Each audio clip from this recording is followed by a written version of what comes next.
Hey everybody, I was over at Beach Cemetery there in Hendersonville, Tennessee, and came across this grave marker, and it caught my attention obviously because it's broken. As I went closer though, it was kind of a neat idea. What they've done is taken two metal pieces and basically just bolted it all together. Unfortunately though, water has gotten in and so you can see the rust. And it's not engraved on it. It's like they took stickers and put the names and date of birth, so it looks like it could easily be replaced or fixed. But it's definitely a unique way to do it. I really think it's a unique, cost-effective marker. What do you guys think about this? Do you like it? Do you not like it? What do you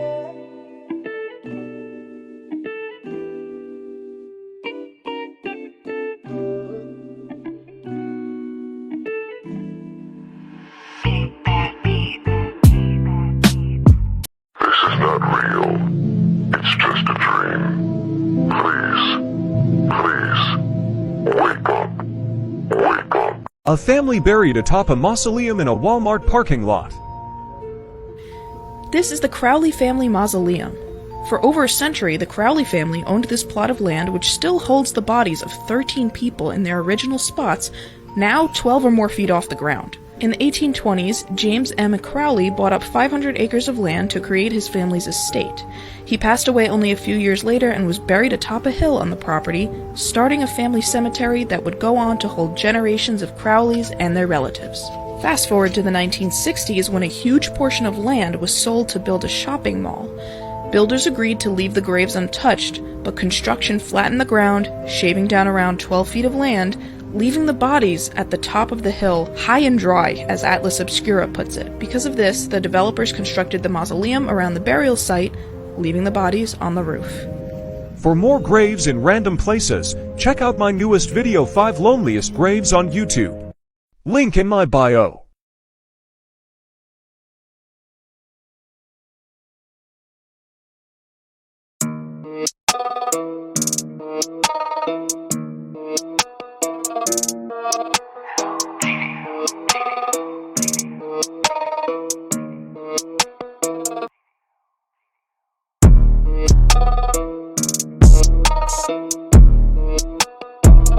For the first time I went to Père Lachaise, which is the cemetery in Paris. It is situated in the 20th district. There are many famous people buried here. Today I passed by the grave of Oscar Wilde. But you can find many other people as Jim Morrison, Maria Callas. It's a little bit of an unusual type of spot that you will visit in a city, but honestly it was really interesting passing by here. When looking through this cemetery in Camp Creek, Tennessee, this particular headstone stands out from the rest. The grave belongs to a young girl named Susie Reeves who drowned in a nearby river in 1887. Her parents found her body upon this jagged rock that now serves as her headstone.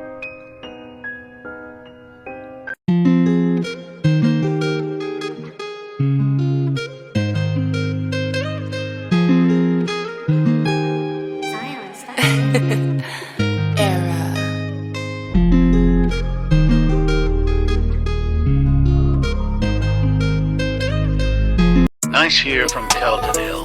There's a couple of strange skeletal figures, a coffin and a spade.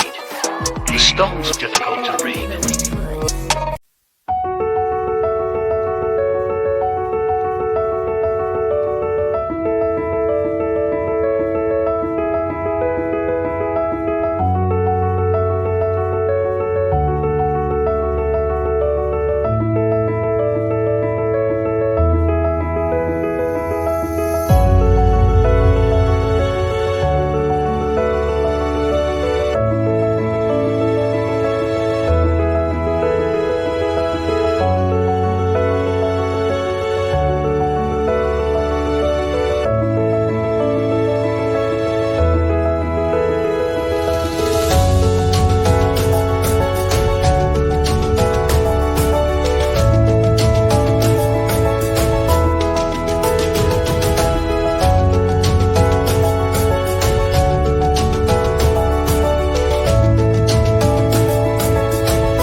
was the Leatherman. Buried in Sparta Cemetery in New York is a man, identity unknown, with a name stemming from the 60 pounds of leather he wore while making his trek from Connecticut to New York, 365 miles every 34 days. He spoke very little, and it is unknown how he earned money. He lived in caves, heating the rocks with fire and sleeping overnight. His outfit was handmade of scraps from a hat factory. He made the journey by a strict 10-mile-a-day schedule and only fell behind during the blizzard of 1888. When the laws were passed on tramps, he was exempt, for he was so loved, although he was arrested by the Humane Society and released when found to be sane other than an emotional affliction. Unlike others who faced the elements, he had all his fingers when he died of a cancerous sore from tobacco. This is Udo Jürgens. I don't know that much about him. I do know he won the Eurovision Song Contest in 1966 and he sold something like 100 million records. So quite a popular person. See all the little tributes left to him. Rest in peace, Udo. When the night has come, we still shine like the sun, a part of everyone.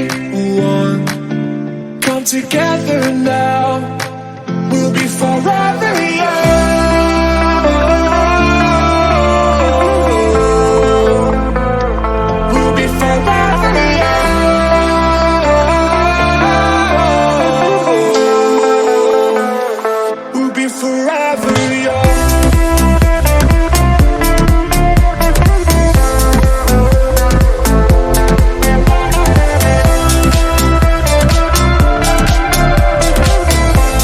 I'm in Woodland Cemetery and Arboretum in Dayton, Ohio, and came across this unusual monument for the Needham family. They had actually engraved their residence address, 1010 West 3rd Street, upon their stone. Today it's a radio station, WDAO 1210 AM. But that's not really what caught my eye. Across the street is what caught my eye. This is the original building of the Wright Brothers Bicycle Shop. These folks lived across the street from the bicycle shop. They're also buried across from the Wright brothers.